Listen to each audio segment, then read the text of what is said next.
Assalamualaikum teman-teman, nama saya Putri Aulia Dwi Kurniati, NPM 181000157, kelas A, mata kuliah Perbandingan Hukum Perdata dari Fakultas Hukum Universitas Pasundan.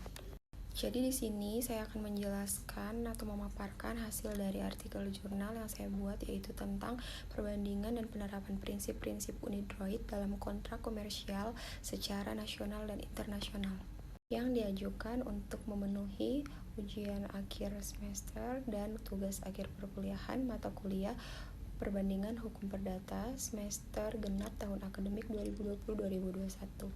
Adalah peristiwa di mana dua orang atau lebih saling berjanji atau melakukan suatu perjanjian untuk melakukan atau tidak melakukan suatu perbuatan tertentu. Kontrak sendiri diatur dalam buku 3 KUH Perdata, bab 2 tentang perikatan yang lahir dari kontrak atau perjanjian.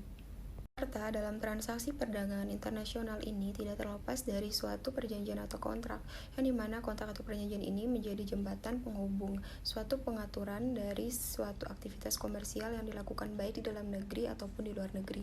Selain itu, menyatukan hubungan antara pihak dalam lingkup internasional bukanlah persoalan yang sederhana. Maka hal ini menyangkut perbedaan sistem hukum nasional, paradigma dan aturan hukum yang berlaku sebagai suatu aturan yang bersifat memaksa untuk dipenuhi oleh para pihak di masing-masing negara. Perbedaan sistem hukum memberikan pengaruh yang signifikan kepada masing-masing negara dalam pembentukan hukum yang mengatur mengenai kontrak, baik dari aspek formil maupun aspek materialnya. Selanjutnya yaitu tujuan dari diperlukannya kerjasama regional atau internasional adalah untuk mengharmonisasikan dan unifikasi hukum. Akibat dari adanya perbedaan sistem hukum pada setiap negara yang warga negaranya melakukan perdagangan internasional.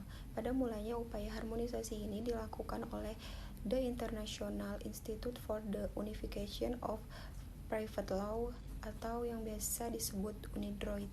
Dalam UNIDROIT Principle memberikan model pengaturan bagaimana menyelesaikan sengketa terkait kontrak dagang internasional, seperti yang telah ditunjukkan dalam beberapa kasus, di mana pengadilan telah menerapkan The International Institute for the Unification of Private Law, UNIDROIT Principle.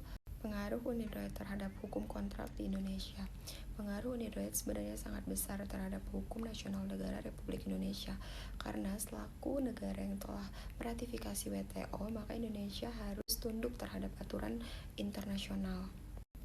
Serta transaksi perdagangan internasional ini tidak terlepas dari suatu perjanjian atau kontrak.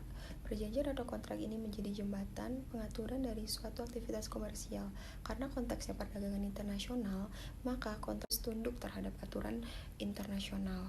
Selanjutnya yaitu tentang prinsip-prinsip UNIDROIT dan perbandingan dengan hukum perjanjian di Indonesia. Yang pertama, yaitu UNIDROIT dalam aspek teritorial. Prinsip-prinsip UNIDROIT sasaran utamanya adalah teritoriality internasional. Yang kedua, yaitu prinsip-prinsip UNIDROIT semuanya dilekati oleh unsur asing, misalnya dari segi berbedanya kebangsaan, domisili, pilihan hukum, tempat penyelesaian sengketa, penandatanganan kontrak, objek, bahasa, dan mata uang yang digunakan.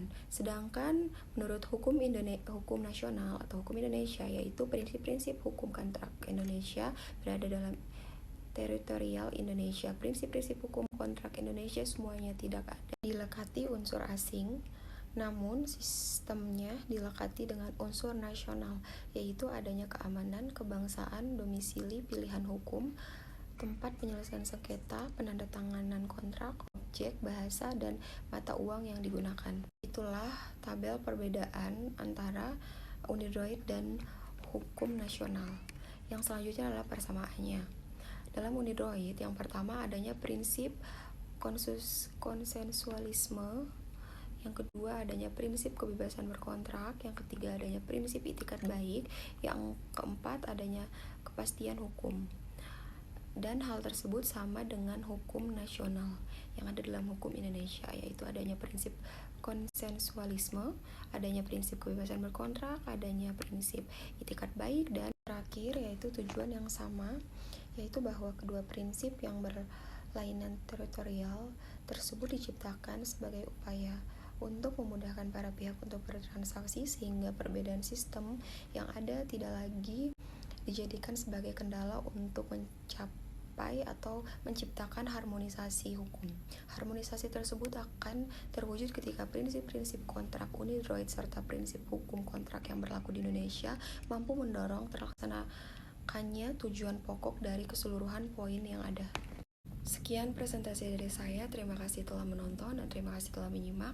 Maaf jika ada salah kata. Assalamualaikum warahmatullahi wabarakatuh.